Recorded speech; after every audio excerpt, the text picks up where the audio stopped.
And I can stand. I pledge allegiance to the flag of the United States of America and to the republic for which it stands, one nation under God, indivisible, with liberty and justice for all. Good pledge. Welcome, everybody, this Tuesday, August 12th, 2025, to our regular commission meeting. Commissioners, before you approve the agenda, I do have a request, and this is from Henry Carlson regarding the courthouse. This came to us yesterday, and it was time sensitive. As a reminder, we have 24-hour notice for proposed agenda. We can amend the agenda for any time sensitive issues. So Henry Carlson emailed us that they need a change order based upon some security upgrades to the elevator system at the new courthouse, or Justice Center. And they want to be able to lock in those prices so those don't go up in 2 weeks' time just because they are security measures. So ask that this item be added to the agenda at the end of the regular business. All right, thank you. Anybody have any questions on that for Drew, at least just for purposes of putting it on the agenda? Security. All right, so with that addition to our agenda, can I get a motion? So moved, Madam Chair. Thank you. Is there a second? Second, Otten. Got a motion and a second. If there's no, I'll take public input on the agenda lineup. All right, Alicia, will you call the roll? Commissioner Aaron's, Yes. Otten, Yes. Schmidt, Yes. Putnam, Yes. Lendine. Yes, motion carries. Next is need board action to approve consent agenda items. Is there any public input on consent agenda? If not, can I get a motion to approve? Move for approval. Schmidt? Motion from Schmidt, second from Aaron's. Alicia, will you call the roll? Commissioner Aaron's, Yes. Otten, Yes. Schmidt, Yes. Putnam, Yes. Lendine. Yes. If we could take up, Drew, do you have that change order? Yeah. That we just added? You got it up on the, there we go.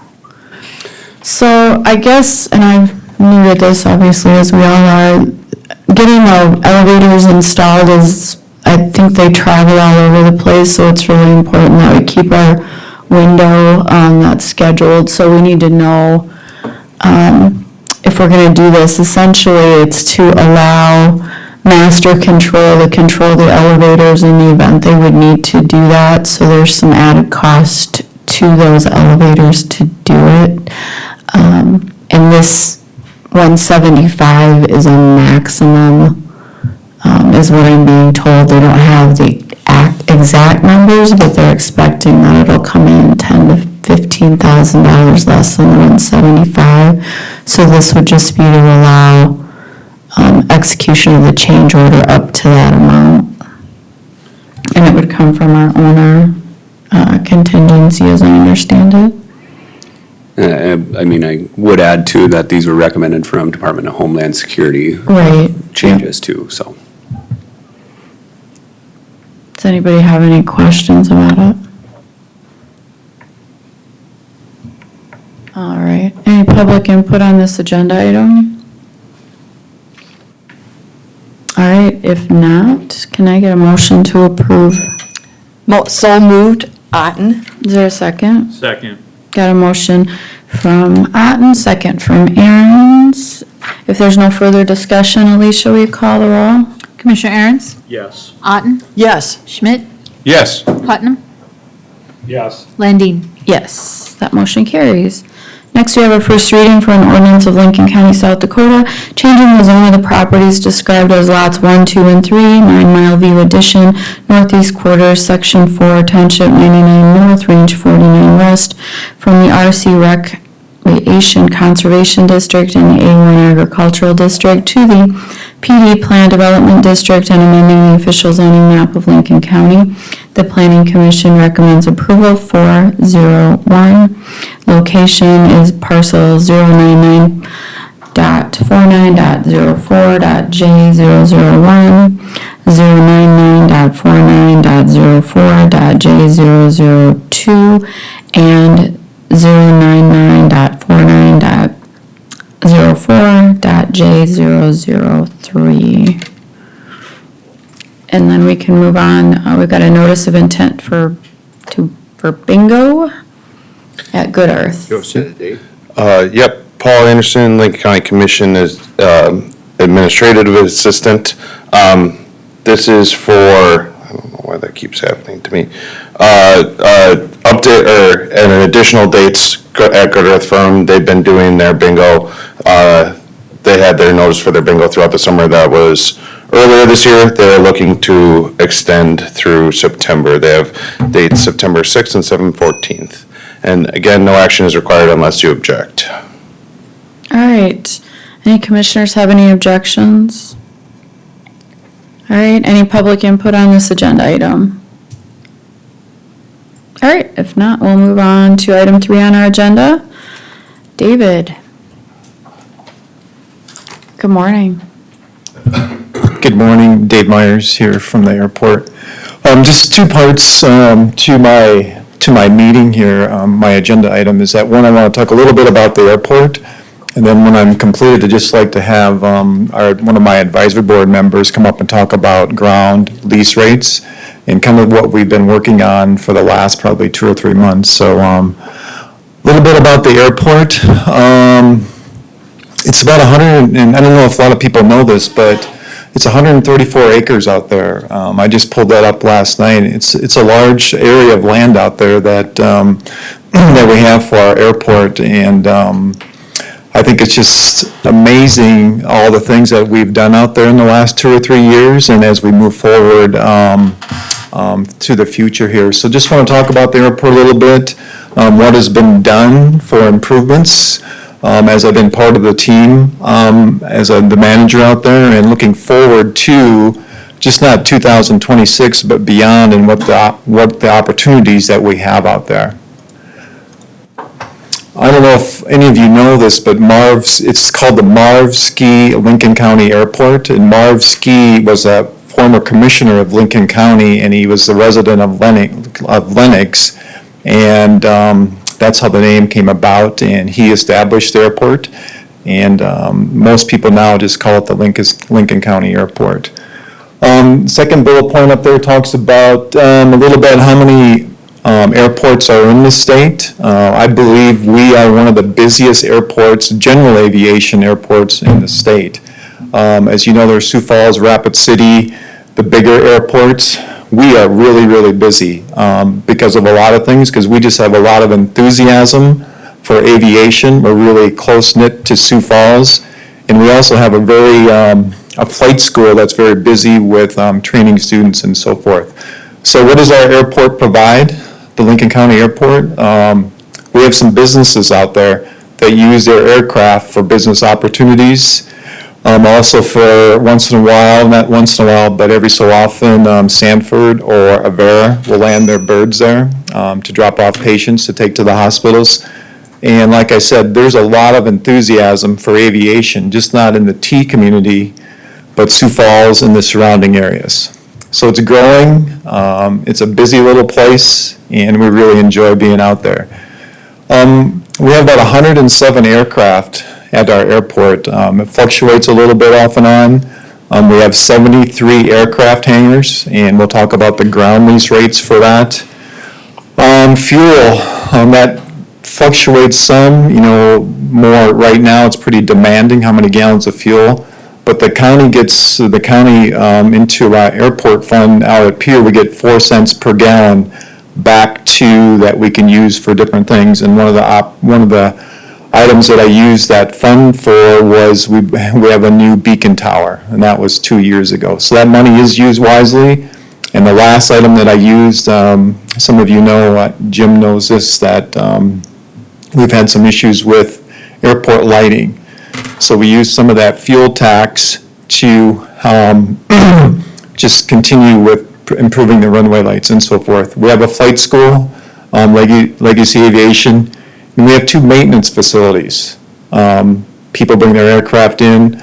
A lot of people on the base there will just use the aviation maintenance facilities to keep their aircraft up and running, and that has to be done yearly. And the number of flights it's hard to tell. You know, it's super busy right now. When the weather is nice, you know, it slows it a little bit down in the winter and so forth.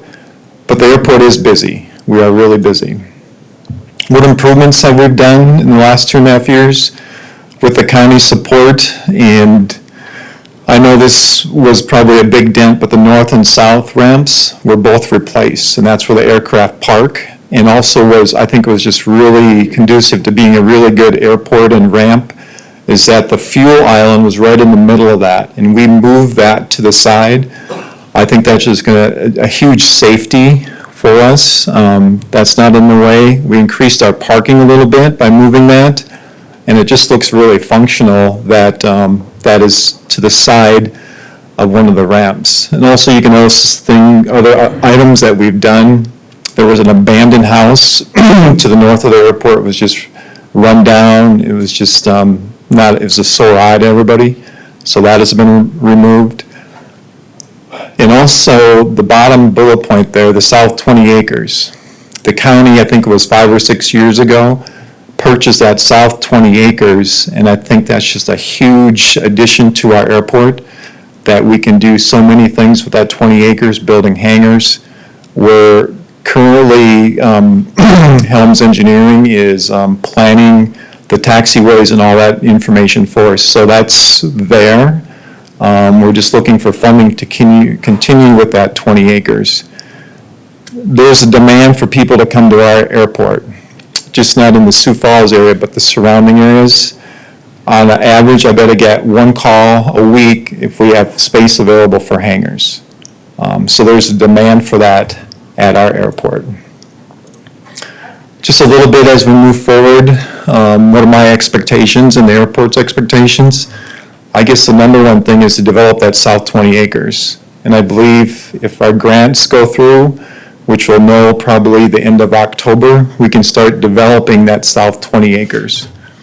And just some other areas, the lighting system, it's better. I don't know what has happened, but all of a sudden I haven't had to change light bulbs for probably the last 6 weeks. So I don't know if the people are getting my bulbs from or just giving me a bad batch or what, but things are much better.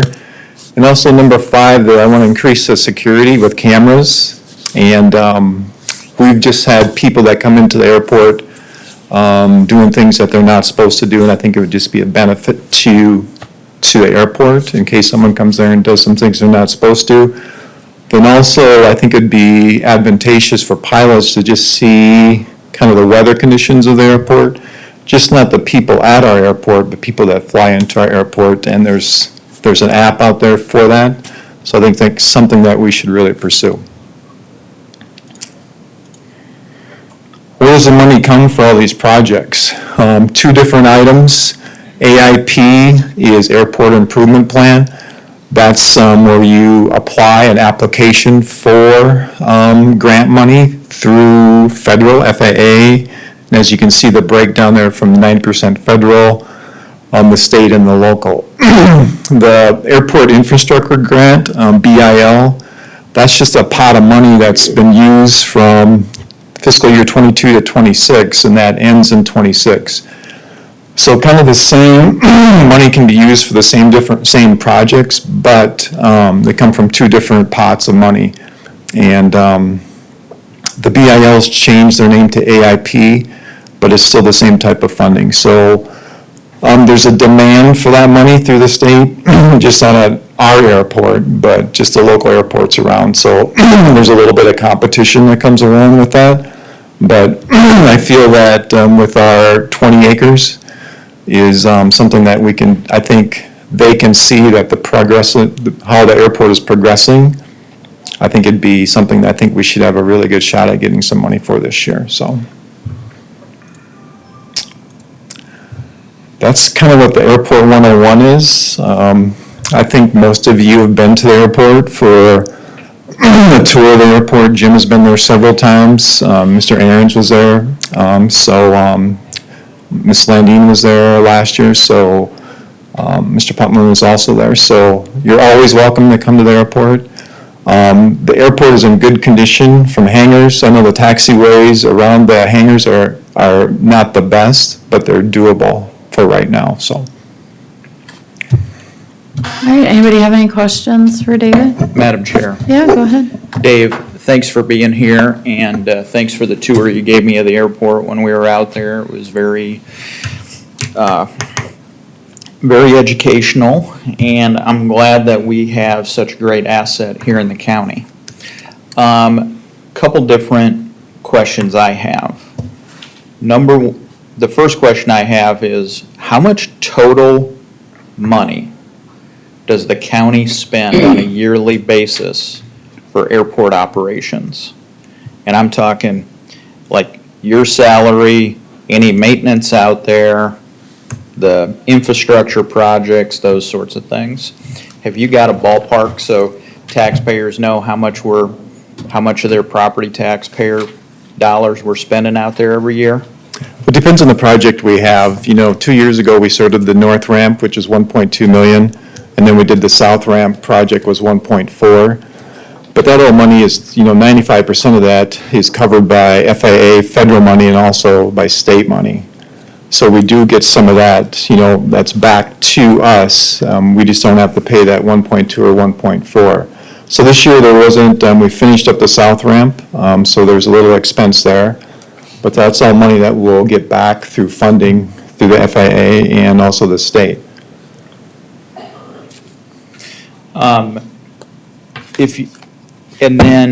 Let's break it up. So those projects probably, they kind of ebb and flow each year, right? Correct. And then we'll get 90 to 95% back. But with regard to the dollars that don't ebb and flow, just steady state airport operations, how much does all that cost each year? It's probably over 100K. Okay. With salary, maintenance, insurance, those types of things, just general upkeep of the airport. I would say it's close to around there. It depends if there's a maintenance issue or with the airport lighting, there's been a lot of expense for that.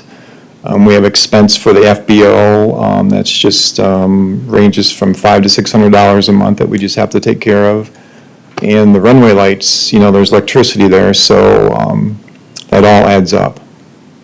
So, and then how much income do we get from all of the hangar rents that we currently charge? I just don't have the number right off my head. I do have a sheet that probably has this here, so probably around 27K. So That's Yeah. 27,000 from ground lease rates, plus the FBO that we lease out, we own that building. Then also we lease out not the 20 acres, there's probably a person that comes in and does the mowing and haying for us. So there's some additional income that way. So we're currently running a deficit out there if you looked at it as a profit center, right? Well, I think there's probably every airport in the state that probably has a deficit. I don't know if anybody's revenue neutral as an airport. So with regard to the recommendations on the land lease rates for the hangars, can you talk about that? Well, as we move forward, we'll talk about, Mr. Gulson will talk about that here shortly, about ground lease rates. But I think if we increase some, I think we'll get more to revenue neutral. But I think our big caveat here is the south 20 acres. And Mr. Gulson will just kind of give you a description of that, how much income the county will bring back to us to make it as revenue neutral as possible. Thank you, Dave. I appreciate it. Madam Chair. Yeah, go ahead. Good questions, Commissioner. One of the things that I talked to David at the beginning of the year was how we're going to close that gap between what the taxpayers have subsidized over the years and bring this thing into a neutral situation. And I think to Dave's credit, we've come a long way. I don't know, I don't have those exact numbers. I apologize for that. I should have had them this morning, but we're getting closer all the time because of better management and better supervision, and we can look forward to the future. And that's basically what I think lies in, it's very exciting, is 20 acres worth of development. We did, when you mentioned this, here's an example where we were able to purchase 20 acres for $1 million, and we had the FAA pay for that. So that was a benefit to the county by an additional land purchase, which didn't cost the taxpayers anything, but we get the benefit of developing that. The other thing I just wanted to mention that we did have money available for a terminal building. I ought to mention that, Dave. But on the other hand, it was a decision not to build that this year because of the cost to the county. And a terminal building is something that is very much in the future of that airport, because as it continues to grow, you have any number of pilots that are coming in. And when you look the long-range future, if it was ever to be a airport that had, instead of a visual airport, it was able to use the same system that is in the tower in Sioux Falls. So you got potential out there to no end. The other part is that I want to commend Dave, because this is a job that he combines his administration work, but he also gets a lot of sweat equity by moving snow, by moving grass, and by spending a weekend out there trying to fix the plumbing problem that exists in a building. And I say that quite in jest, but he has devoted himself, I think, and really made a positive difference. He is accountable. The number of individuals that do call now that they don't get any callback has ceased. So I commend you on that regard, David. So I think you have some more that you want to bring up, so, okay? Any other questions for me?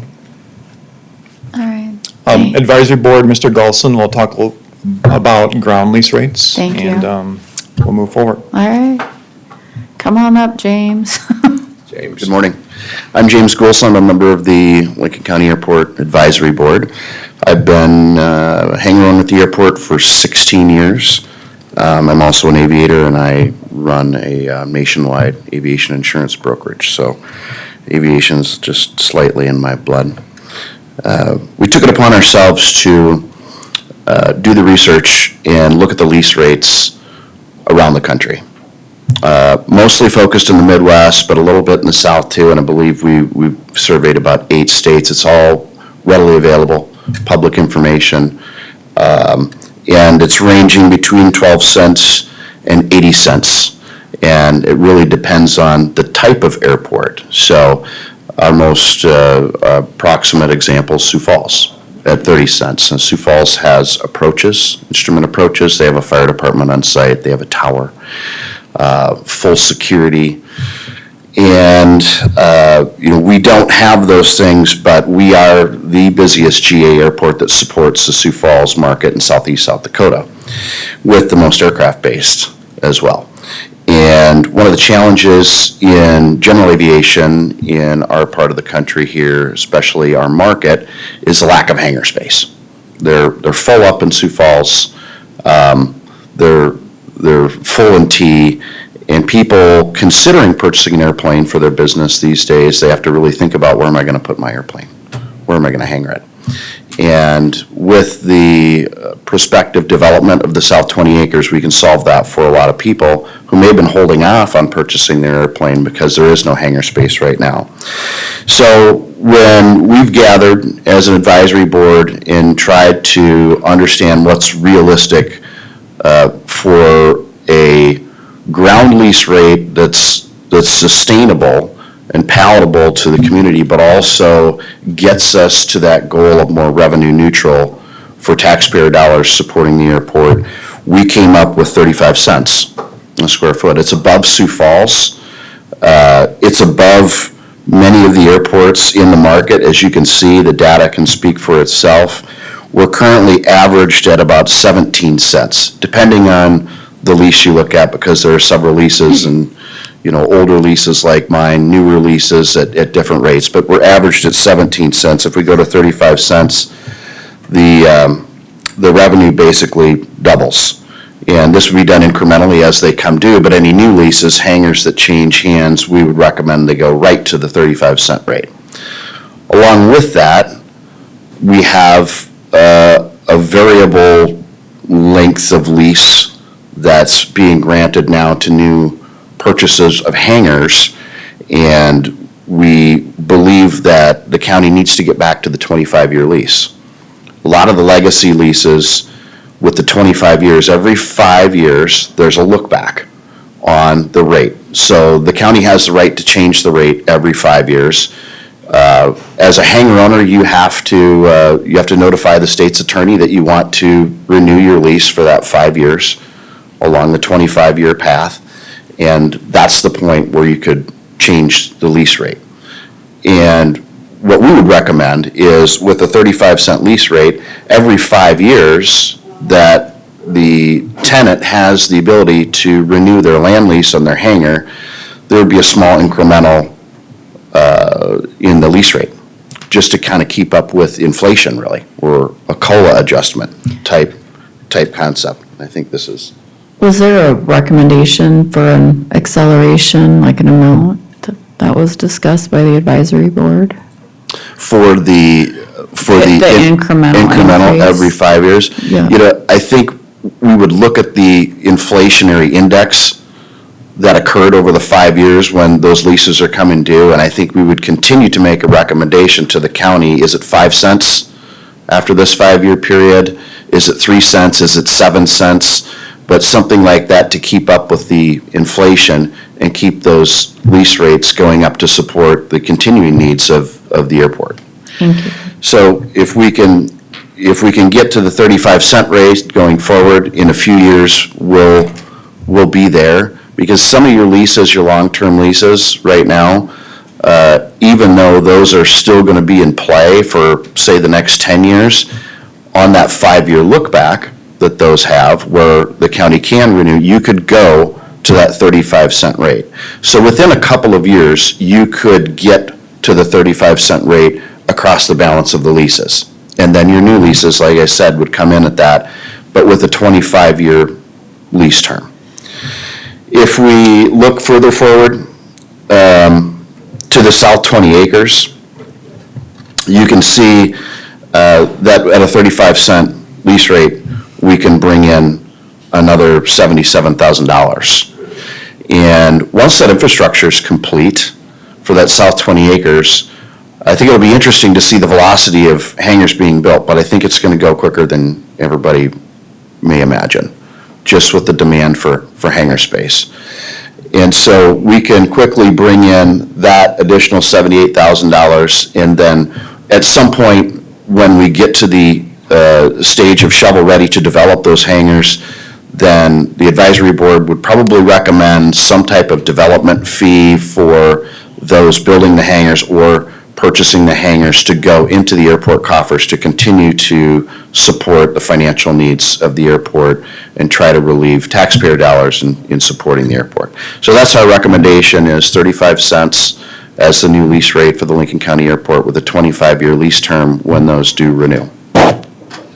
So James, if I do this correctly, there's potential at some point in time for the 77,000, 54,000 adds up to about $130,000+ of revenue coming to the airport from ground lease rentals. That's correct, and that doesn't include the rental of the FBO building. Yeah. That's different. It doesn't Or fuel include the tax. other, your gas tax or your other rentals. So one can see that in the future, this would be a situation where the We also have property taxes out there that we collect, well, property taxes, about $7,500 of property taxes that are. 7,500. You keep adding this, I like this. We keep adding this up, David. So we'll be a profitable airport. No. But anyway, it goes to show the potential that you need, but also, as we mentioned before, James, about terminal buildings and other issues that may have to occur to keep our airport current. Are you folks looking for any action on this today, or is it just for presentation purposes? Okay, thank you. Anything else? Jim? I've got Go ahead. something, I guess my numbers that I'd crunched a while back didn't seem to coincide with yours. It seems like all these numbers weren't ever gonna cover the cost of, I'd like to see the county, I'd like to see this thing 100% where it isn't costing the county a thing.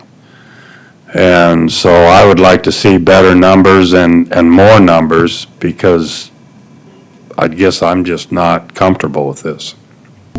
Madam Chair. Go ahead. Yeah, Mr. Galson, and to the folks who are here today, thank you for putting this all together.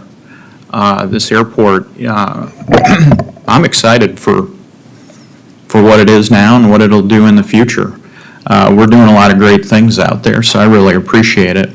I mean, obviously, you all are hangar renters, and your recommendation, of course, comes from a point of view of you might have to write an increased check to the county.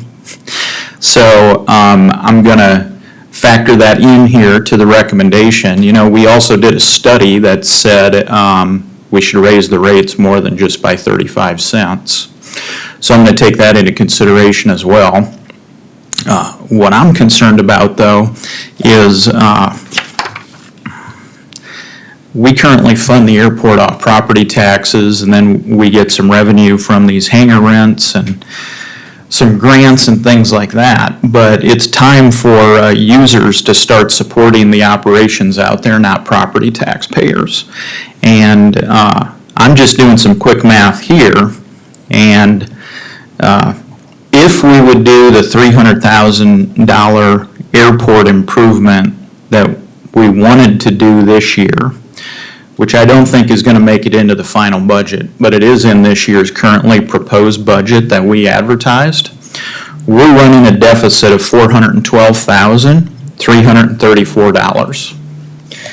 But if we raise all the hangar rent up to what you all proposed, and I'm looking at the thing there, I think if you scroll down further, total of 50 hangars, that only puts us at $220,483. Now, obviously, like I said, that's going to ebb and flow based upon what the cost of capital improvements are out there every year. So in my mind, in order to get this revenue neutral, we're going to have to charge more than 35 cents. Because the 35-cent hangar rent, when factored into the other line items that I'm looking at here, does not bring in enough revenue to get us to revenue neutral. So I hope that you all go back and take a look at that study we did, and then also take a look at our budget. I'm just going off our budget line items that we published for this year, and we need to get to a point where we're revenue neutral, and that 35 cents does not get us there. And I don't think there is any appetite in Lincoln County for property taxpayers to keep subsidizing that airport out there. It's got to move towards a user-based operation. So I appreciate what y'all are saying, but if the demand is as high as what they say it is, in a free market economy, increased demand means increased rents. And so I've seen the demand as well.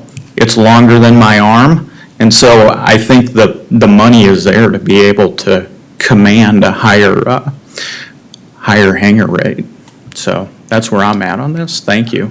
And thank you for all the work you did. May I add? Yes, go ahead. As hangar owners, we are all property taxpayers out there. There is a pretty good-sized property tax base based on the value of those hangars, and they are assessed pretty close to what they trade hands for. So we are also paying property taxes as hangar owners, every one of us out there. I would also add that study that the county paid for surveyed more airport industrial storage type lease rates, not ground lease rates. The actual ground lease rates are the ones that we presented the data on here today. And, you know, even if you look at the highest one, which is St. Paul downtown, they have instrument approaches, they have a tower, they have a fire department. If you raised the lease rates to what the study said, which the study had erroneous data, it just was not airport ground lease data that was surveyed. But if you went that direction, two things would happen. I think you would see people try to sell their hangars quickly and get out of there. And I also think you will stunt the growth of the South 20 acres. People aren't going to sign up for $1 to $3 a square foot to build a hangar and, you know, pay $20,000 a year in hangar lease, ground lease rate when you can't even rent the hangar for $20,000 a year. So the economics don't make sense in the airport world. It may in the development world where you're selling cold storage or industrial space that you're going to, you know, use for a business. But in the airport world, this is the real data, and those are the lease rates. And I think if you go, if you stray way outside of that, it'll stunt the growth of the airport, and you may get people moving out. Thank you. Thank you for that. Any other questions for Mr. David, I have a Wilson? question. Commissioner Aaron said we spent $300,000.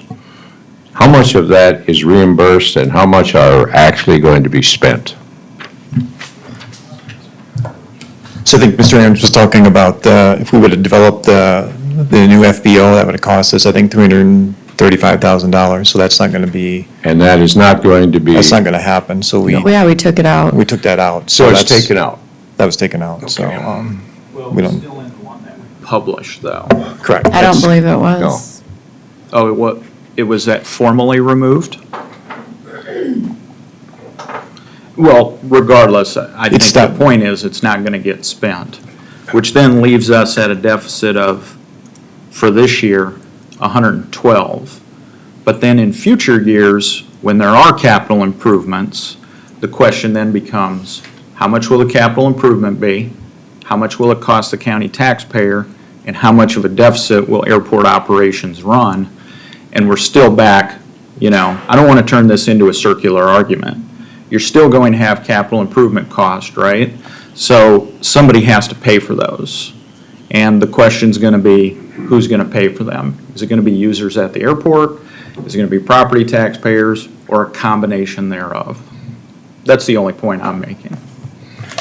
So if I see this correctly, what you just put up here, Madam Auditor, is that cash applied is 6,700 and, ours, that's for our, Madam Auditor, would you like to come explain what you put up? what you put up, please? Thank you. All right, so this is what was published, and what the airport's going to need is the $143,959 of cash from the general fund to balance its budget. Thank you. All right, thank you. Other questions? And there's no capital improvement included in that, is there? I would have to go back and see what is included. The total expenditures for the airport would be the 1.1 million. So I'd have to go back and double check to see what we left in there. Okay. I know that they cut a lot of it out, but I'm not sure what, I don't have those numbers. Okay, thank you. Any other questions for David? Commissioner Landine, can someone else from the airport talk? Is that an option? Yeah, that's fine. You bet.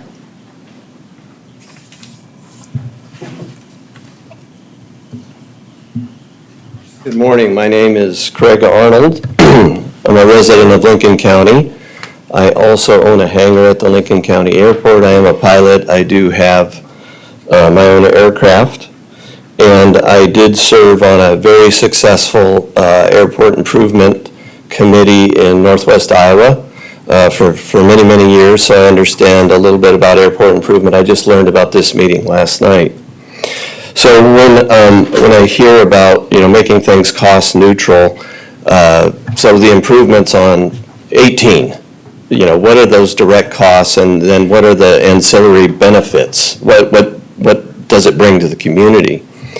If you're familiar with the South Dakota State Aviation System Plan from 2020, it says that the Lincoln County Airport, its economic benefit totals 4.8 million. That was 5 years ago. So we would have to presume that the non-direct benefit of 18 bringing commerce to Canton, the airport does the same thing. It brings commerce to the county. It brings business owners, it brings entrepreneurs, people looking to expand and that need these kinds of services. That's what this airport does. So we're really saying for investments that have already been made, you guys are working on maintaining those investments to the cost of $140,000 or whatever, but we're talking about massive economic benefit to the airport. I just learned, as I said at this meeting last night, and as far as I want to comment on two things, the lease rates. The South Dakota Aviation Plan from 2020 identified specific, what you would call large general aviation airports. Lincoln County is one. When I look at this information here, the only other one on this list is Mitchell, and their hangar rates are 15 cents. I think I'm curious about this concept about making this public utility. I'm not sure exactly how you want to categorize it here, but a user base. Should we put a toll road on 18 so that there's no cost to taxpayers? This is kind of an unusual scenario in my mind, but nonetheless, a 35 cent increase to these lease rates is significant. It's 101 or 105% improvement. And while I may get on board with that because I believe in investing in airports, there may be others that will challenge that. And frankly, I think to have a more robust argument, you really should use the other large general aviation airports, and the commissioner should understand what those numbers are as well. Not only what are those lease rates, but probably more importantly, what are those lease terms? And the other comment that I have is that so these hangars and the development of the 20 acres to the south, there's not a bank in this state and maybe in the United States that's going to loan somebody $500,000 on a piece of property that they have a 1-year lease term. It's just not going to happen. So if you really have plans to develop those 20 acres, you truly have to put together these 25-year leases, which are standard, in order so people can go out and borrow the money and build those hangars. And those hangars are much larger than what's out there currently today. So you're talking big business. You're talking bigger aircraft, more taxpayer dollars all the way around, but you really do have to fix those lease rates or those lease terms and make them 25 years so that can be developed, or you're really not going to get there. And the last point that I want to make is Lincoln County Airport is the only large general aviation airport in the state that doesn't have an instrument approach. And frankly, if you're trying to bring in 75 by 75 hangars that cost $500,000 that has a $2 million airplane in it, they're going to expect an instrument approach. That's going to impact your development plans as well. And so it would behoove the county, if they truly want to develop that 20 acres, to help us that are trying to make the case for getting an instrument approach into Lincoln County. I do have a letter from one of the air ambulance services that says, time is money. When they put somebody on an air ambulance in Rapid City and they fly them over here, and then to put them in an ambulance and drive them to the heart hospital, it takes about half the time to fly. They would much rather land at Lincoln County Airport, and it's 7 minutes to the heart hospital. Critical care. Those minutes count. But they won't come in here without an instrument approach. So we really do need to get that if you have plans to develop this airport. Thank you. Thank you. Anything else, gentlemen? Just a clarification, David, we are in the process of removing the old T hangars from the north, our north portion, and that would be the first hangars that we would put on the 20 acres, if my memory serves me correct, right?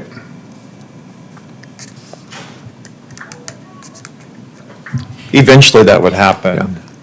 We'd probably have to move those T hangers to get that IFR approach, instrument approach. So that's kind of what the plan would be, but that would And be. that's what was required to help us get that instrument approach, right? Yes, correct. That's from the FAA. Thank you, David. Anything else, gentlemen, for the commission that you want to present? No? Okay. Any other questions from the commission?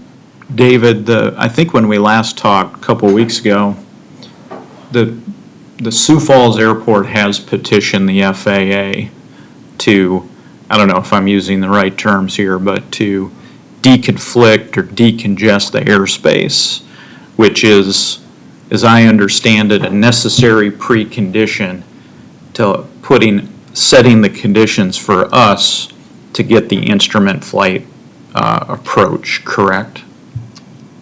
Each airport has a different classification for airspace. Currently, they're Class D airspace. They've sent an application to the FAA to get Class C airspace, which would encompass Lincoln County Airport, which if they would do that, if it gets accepted by the FAA, we would probably have a really good chance of getting an instrument approach. So I don't know when that information will come back or when that application will be voted upon, so that's a possibility. They essentially will become our tower or our controlling element, At certain correct? altitudes, you know, Yeah, we could okay. just fly around, Okay. you know, at 800 feet, but if we go above that, we're going to have to contact Sioux Falls Tower, which most people do anyway right now, so just for a safety issue. Okay. Thank you. All right, any public input on the presentation?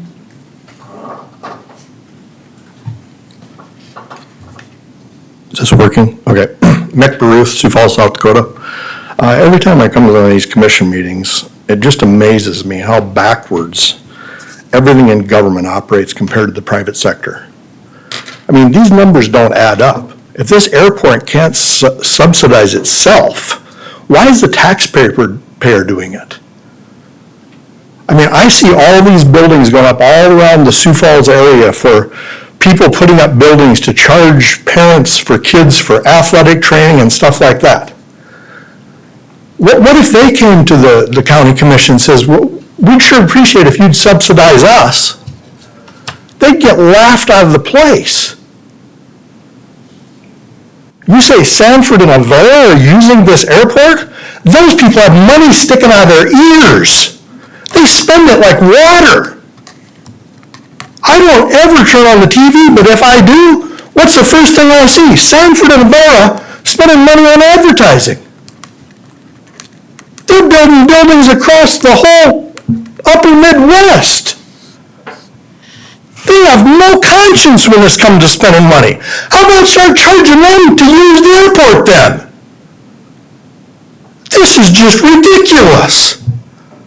If you went into a private entity and asked for money and you can't come up with the exact figures you need, then whoever owns that private entity is going to laugh you out of the boardroom.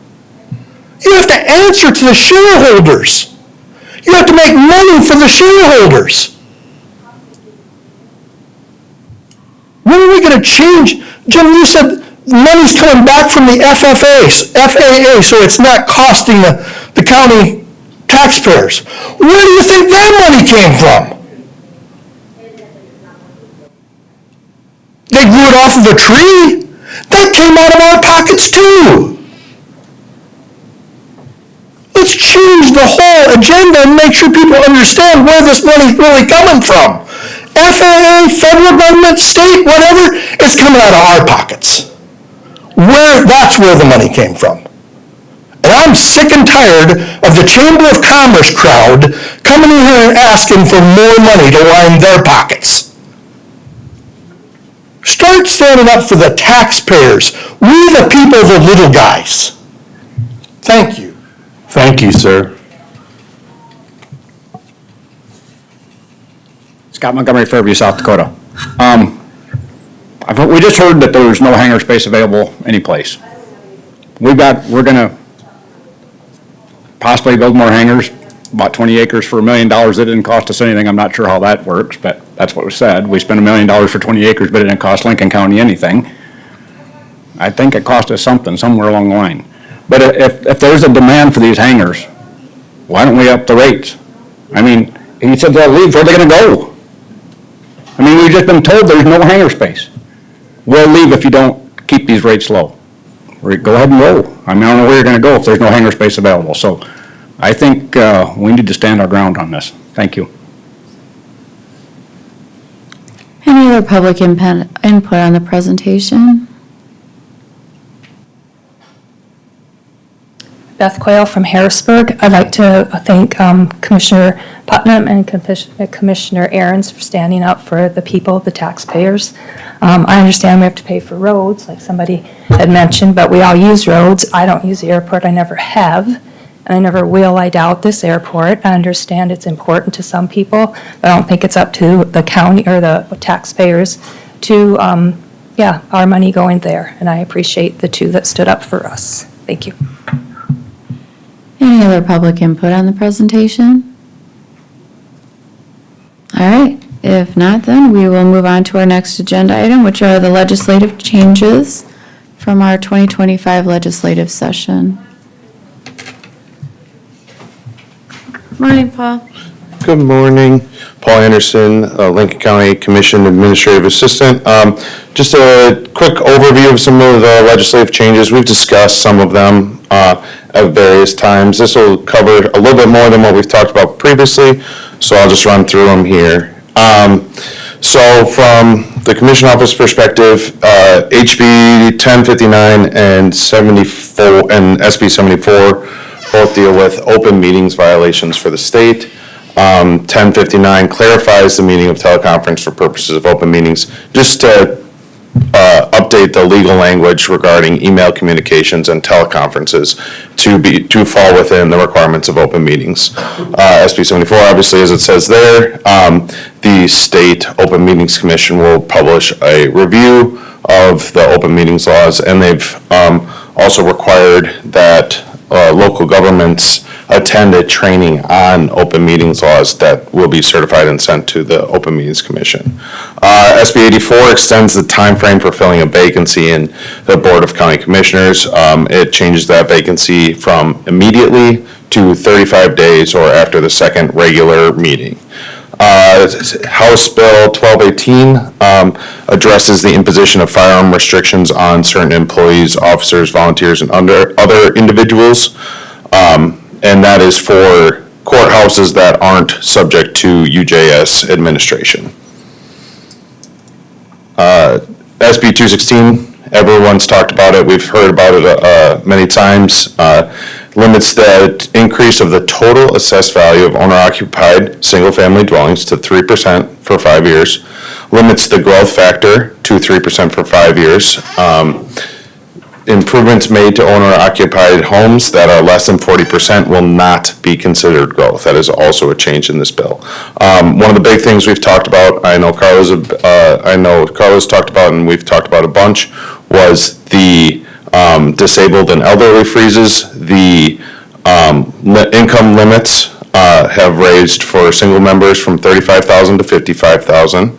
Multi-member families, $45,000 to $65,000, and the max home value that qualifies has gone from $300,000 to $500,000 to get their assessment freeze. HR 6003 created that property tax force. Their next meeting, they've had 2 meetings, one in Sioux Falls and one in Rapid City. Their next meeting will be tomorrow at 8:30 in Aberdeen. I believe Kello has been live streaming them, and then the audio is also available through South Dakota Public Broadcasting. And then Governor Roden had also announced his homeowner tax relief proposal. That is a suggestion before the property tax relief task force that allows that would propose to allow counties to collect a half-cent sales tax to offset owner-occupied property tax obligations. Some brief funding and appropriations slash revenue ones. Senate Bill 5 permits a sheriff to charge a fee for satisfied or unsatisfied service of process. In the past, the sheriff would only be able to collect a fee for serving a subpoena if the process was successful. So if it was unsuccessful, that they were not able to charge a fee. This allows the sheriff to collect a fee for all officer or deputies' time in serving warrants. SB 899 makes appropriation for sexual assault kits to increase access for that. SB 140 changes the funding structure, increases the amount that counties can receive from the state for detaining a parolee in a county facility. SB 39 repeals the sunset on the 911 emergency surcharge. That just means that the surcharge that's been in effect for the past 5 years remains, and that allows us to continue to properly fund the 911 programs. SB 72 revises the payer of autopsy costs in certain circumstances. That will mean that if there's autopsy performed in certain circumstances, the estate of the deceased will cover the cost of the autopsy rather than the county and the property taxpayers. HB 1157 updates and increases the maximum fee limit due when applying for a county drainage permit. So again, allows the county to update their fee schedule when performing work for individuals. The Treasurer's Office has SB 131, which establishes an electronic system for vehicle titles. The SB 45 will impose a motor vehicle technology fee. SB 135 exempts a motor vehicle insurer from a certain title fee. SB 174 includes certain types of vehicles in the abandoned titling process. Moped, off-road vehicles, snowmobiles, etc. HB 1125 creates a share the road bicycle safety emblem for use on the specialty plates. These next few slides will be the county-specific election bills. Some other bills affect the county, but not operations. SB 106, an individual must be registered as a voter in the state before being eligible to be a petition sponsor for a ballot measure. SB 164, an act to prohibit the use of deepfake to influence an election and to provide a penalty thereof. HB 1062, amended provisions pertaining to the maintenance and publication of statewide voter registration file, SDCL 12-4-9, 12-4-37, 12-4-39, and 12-4-41 amended. New section 12-4-37.1 added to chapter. The county auditor is responsible for maintaining and producing a master registration file, required to keep a 5-year archive of historical information from the master registration file. It requires a daily transmission of any changes to the master registration file or the absentee voter log to the Secretary of State. HB 1066, an act to revise residency requirements for the purposes of voter registration, SECL 12-4-1, 12-1-4, 12-4-1, and 12-4-1.2 were amended. The main changes to 12-4-1, resident means an individual who maintains an actual fixed permanent dwelling, establishment, or any other abode where the individual lives and sleeps for at least 30 consecutive days. House Bill 1093, modify the permissible dates for a school district bond election.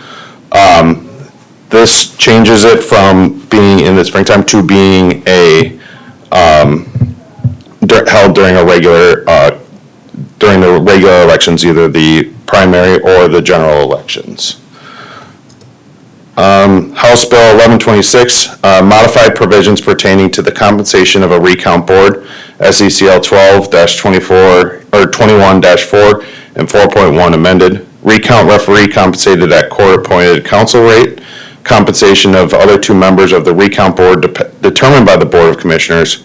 Board members will receive full mileage reimbursement. 1127, require that notice of a county's canvass, post-election audits, and testing of automatic tabulating equipment be posted to the Secretary of State's website with the relevant SDCLs there. 1130, provide permissible dates for municipal and school district elections,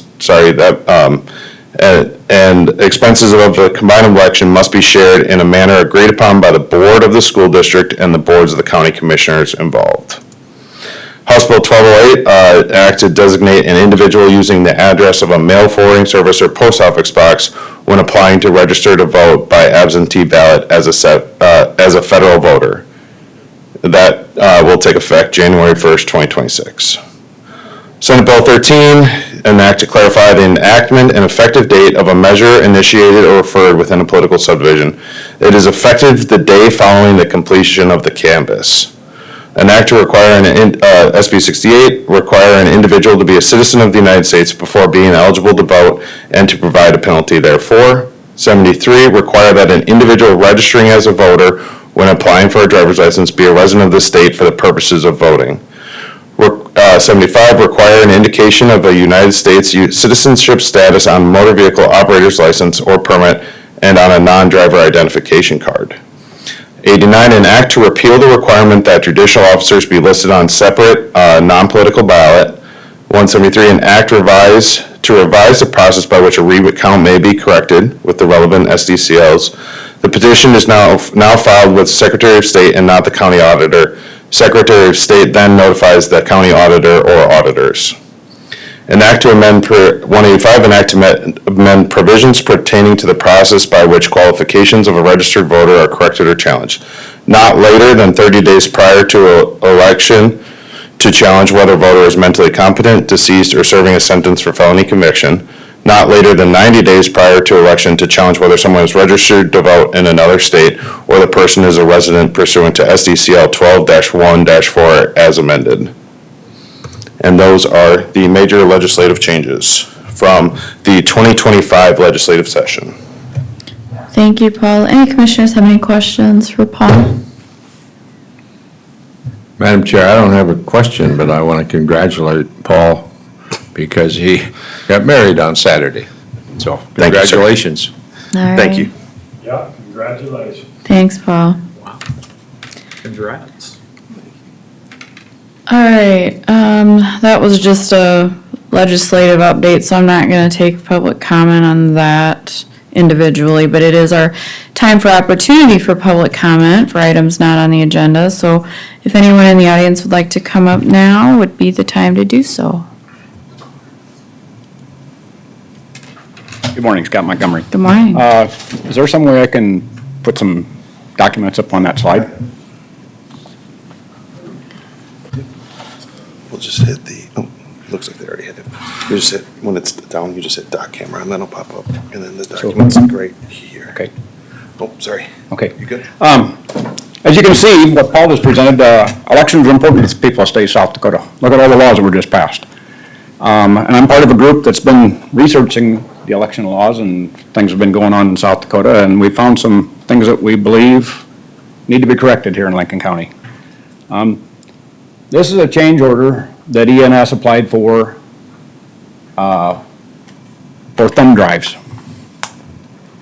Little thumb drives that they use. They felt it necessary that they had to go to the elections people to have this approved. Here's another change order that they put forth, and this is for a ballot bag. In 2020, ES&S sold Lincoln County a Dell laptop that is not approved by the EAS. They sold Lincoln County a Dell Latitude 5501, and there's only one laptop that's approved by the Elections Assistance Corporation, and that is a Dell Latitude 5580. So we believe that we don't have a certified laptop for the election management software in this county. We feel that the people that are responsible for tabulating our ballots have not been honest with this county or the people of it. Which brings into question, any equipment they got here, can we trust it? They've not been honest with us. They sold us a laptop, and we've paid maintenance on that laptop every year since. That has not been approved by the election commission, either at the federal level or at the state level. So, we just feel like it calls into question whether we can trust these people. I mean, if you notice right here at the top, it says EVS reporting standard. If you look at the EVS reporting standard, that laptop is not included. And what I'm asking of this commission is to cut ties with ES&S. I mean, we've heard over and over again that they're trustworthy, they're magnificent. We've never had safer elections, more honest elections. Do you believe that, when they sold us a laptop that's not certified?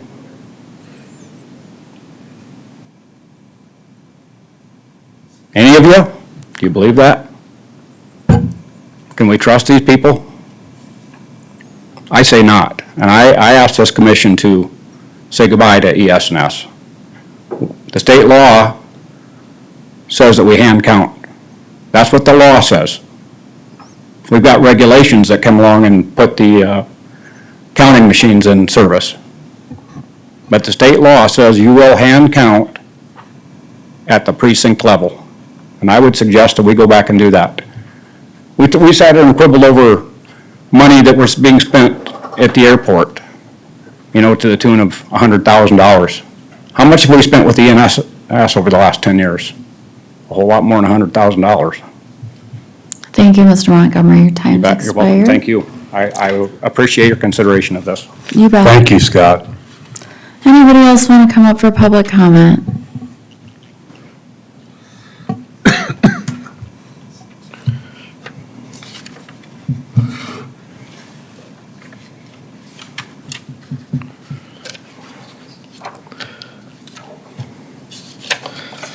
Mick Baruth, Sioux Falls, Lincoln County. I want to ditto what Scott said. I don't know why we would continue to do business with a company that over and over and over again has proved to us that they can't be trusted. This is an oldie but goodie. During the 22 election night data, a volunteer downloaded every 5 minutes the election results spreadsheet data from the South Dakota Secretary of State website. Most data seems fine until you take a closer look at some races where the vote totals dropped. This is highly unusual and requires further explanation as to why and how this can happen. Well, you notice at the top it says Bené Johnson, candidate for Secretary of State, lost 3,700 votes in 5 minutes. So if we go to the bottom of the page, you'll see that she had 24,031 votes reported, and 5 minutes later, that dropped to 20,261, and then 5 minutes later, it still was under the 24,031 at 23,194. This is just one example. Here's numerous examples across the state and in Minnehaha County of dropped votes. How does that happen? How does somebody on the ballot lose votes?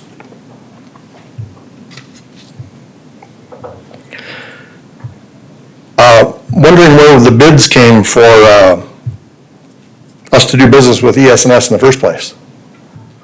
What's the penalty to the county if they don't let bids for every service and or piece of equipment that the county needs to buy?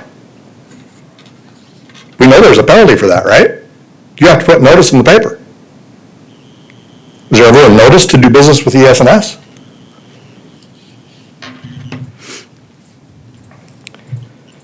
If the sheriff continued to buy ammunition with a record of high percentage of misfires, you would wonder why, and might even ask the sheriff, why do you continue to do business with this company? Well, we know why in this case. ES&S is the only company you've been told you have to do your business with. And the most important thing as it relates to the constitutional republic we have in our country, elections. No competition leads to high costs and a lack of accountability. Boy, do we see that over and over again in government. How about instead of trying to figure out how to justify continuing to do business with a company that has a track record of poor performance, we actually know that if the majority of the public knew exactly what's going on with this company, ES&S, they would not be okay with continuing to do business with ES&S, and you all know that. The problem is, the powers that be have done a great job of just covering up the facts and the truth, and keeping it from the public. Because the media has been bought off.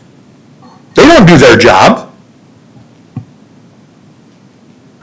The vast majority of people should know exactly what I just shared here, and all the other stuff we've shared about ES&S. Thank you, Mr. Baruth. Your time has expired. I have a couple questions. This is not question and answer, this is for Well, public there's comment. no question and answer here? Not during public comment. Okay. How can I get the paperwork that he has there, a copy of it? You can certainly talk to him after our meeting. Can I talk to you after the meeting then? Thank you, sir. Good morning, Linda. Good morning. Linda Montgomery, Fairview, South Dakota. I have been coming to you trying to tell you truth for about 4.5 years. Truth about our elections and truth about the vendor. I and we have been met with ears that do not hear, eyes that do not see, and hearts that are hardened against the truth. When I stand here over the years, I have spoken truth regarding that we have researched and uncovered regarding, and what we have uncovered regarding our elections. Again today, you have heard truth being presented by fellow citizens. Free, fair, and transparent elections are our greatest freedom. Many men and women have laid down their lives for that freedom. I pray that you hear us and take action. As the song goes, God bless America, the land of the free and the home of the brave. It takes bravery to get up here. It takes you as legislatures, as commissioners, as auditors and secretary and state's attorney to listen to truth and facts and do what is right for the citizens you represent. That's what I try to do for the citizens in my precinct and for an oath I took as a soldier to protect and to defend the Constitution of the United States against enemies, foreign and domestic.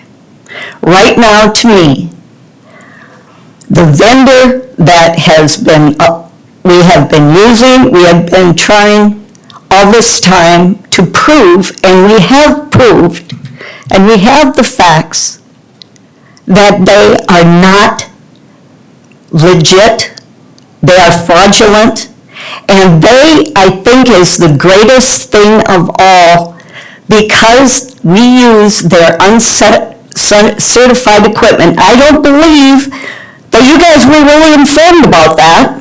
I mean, that's what I want to believe.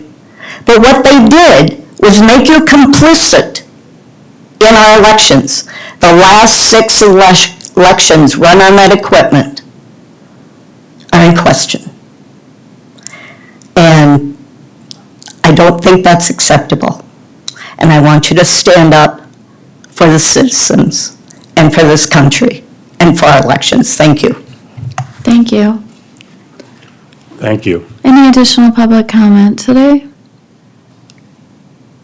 All right, if not, we'll go to commissioner reports. Any commissioners have reports they'd like to make today?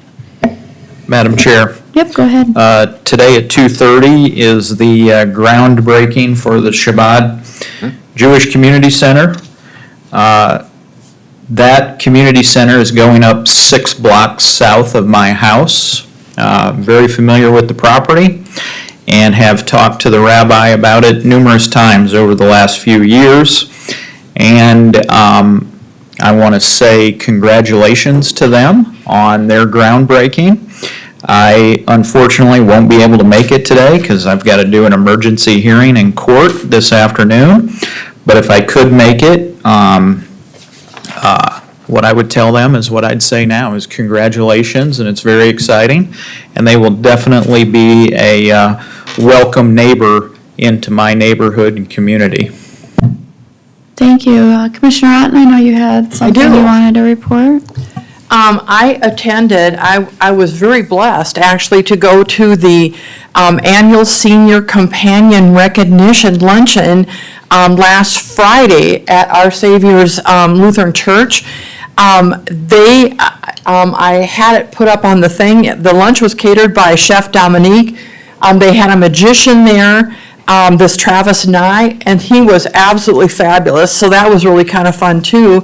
And then up in the middle, it shows all of the people who have served, and if you look at the 9 years, there's one gal has over 9,000 hours of volunteer service for senior companions.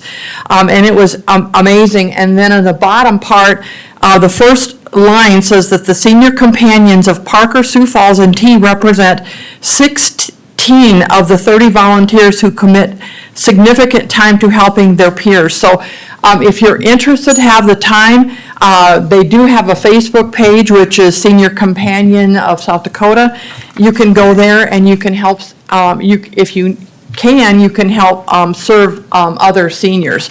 And that was really an incredible recognition. So I just wanted to shout out to the people of Lincoln County that are serving in that way. And then number 2, we had talked about before, Commissioner Aaron's and I, about working for legislation to reduce or to eliminate property taxes for the excess value for like a paraplegic veteran. So my husband's been working on that. I have a draft that he's put together, working with LRC. And then the other part of that, so that if we get that passed, that they can ask for a rebate for the past 5 years.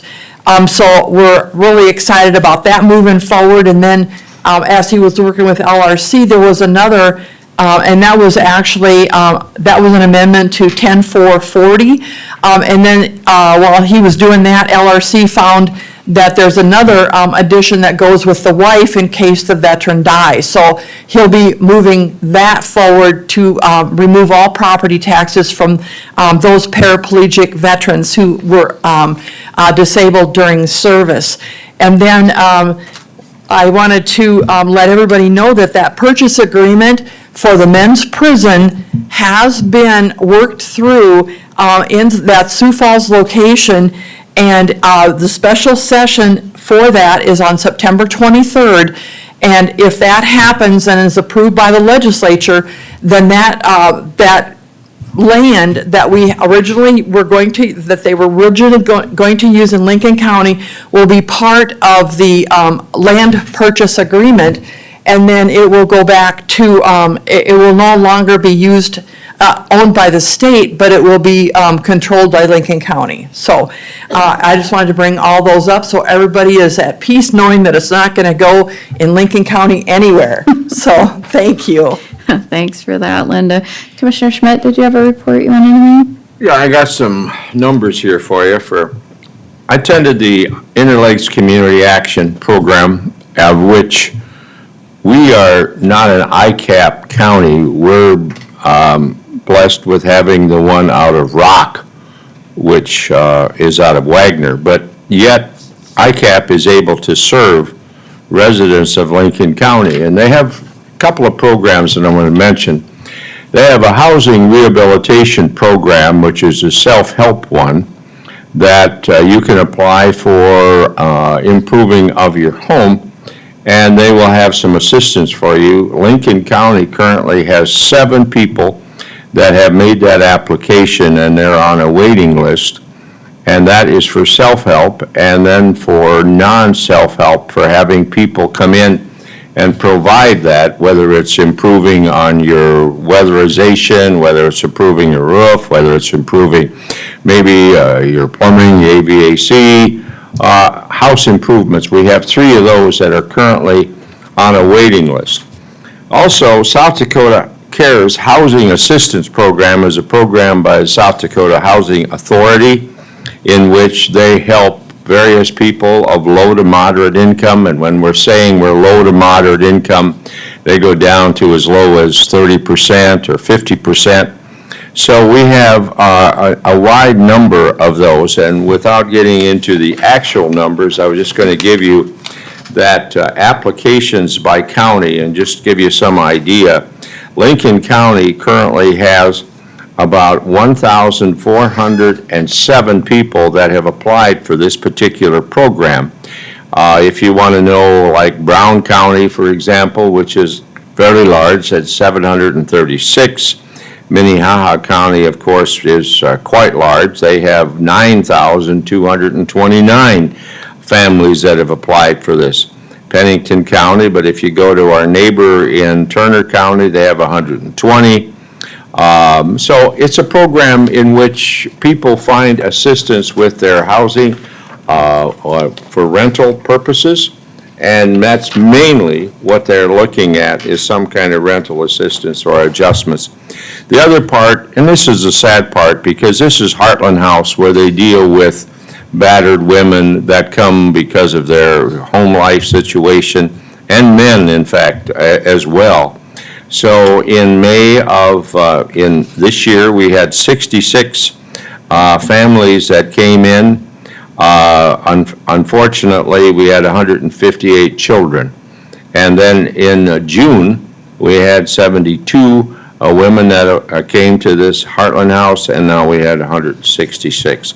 Heartland House is funded through various means by which applications privately from individuals or companies or anything, but you get to see that there is a tremendous need out there to try to take care of some of these families that are, in need right now, because if you don't take care of them now and you don't provide that safety net, you will be paying for them later on in life. So, thank goodness we have that, and they are taken care of. The shelters in Sioux Falls that deal with kids and are dealing with right now are full. And that's not a good sign, not a good testament to any of us or society-wise. So when these individuals or these organizations come and look for help, I think that it behooves us, while it may not affect us directly today, it will in the future at some point in time. So that's all I have, Madam Chair. Thank you, Commissioner. Commissioner Putnam, do you have anything?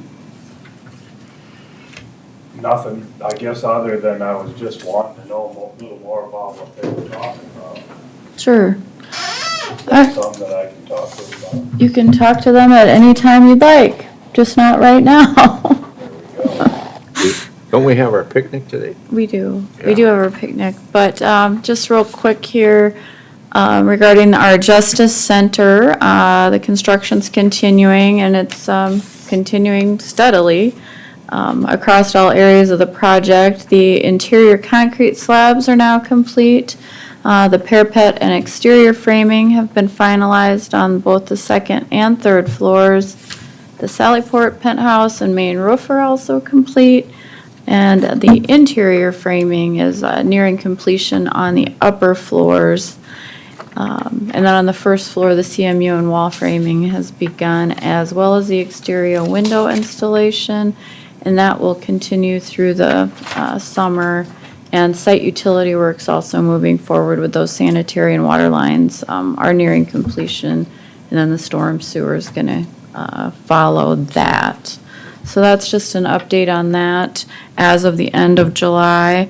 Commissioner Schmidt and I attended our South Dakota Association of County Commissioners Board meeting last week, and much time was spent on property tax relief. And it kind of sounds, based on our conversation, maybe that Governor Roden's plan maybe has the most traction at this point. Commissioner Schmidt can comment more on that if he would like. But that's my report. I'm expecting a call from the court here at 10 for a hearing that I need to attend, but go ahead, Commissioner. I'm just going to Schmidt. give them a statistic. If we were to fully implement what the governor has said to apply a half-cent sales tax in Lincoln County, the average homeowner of 300 and some odd thousand would see a reduction in their overall taxes by about $620. So it does have an impact. If you were in Minnehaha County, it would be over 8. If you were in Pennington County, it would be over 9. But in Lincoln County, it would be $600 and some dollars. So that remains to be seen how that will surface or come through the legislature, so. Thank you. And Madam Chair, Yeah, go ahead. when you made the update on the Justice Center, you made, talking about the penthouse. I just wanted people to know that it's for mechanical. It's not a penthouse per se. You're So I right. just wanted- And I think that every time that it I know. gets said in our meetings, but yeah, it's a mechanical room essentially. I just wanted people to understand that. Thank you. Welcome. All right. Any need for an executive session today? All right. Can I get a motion to adjourn then? So moved, Otten. Thank you. Is there a second? Second.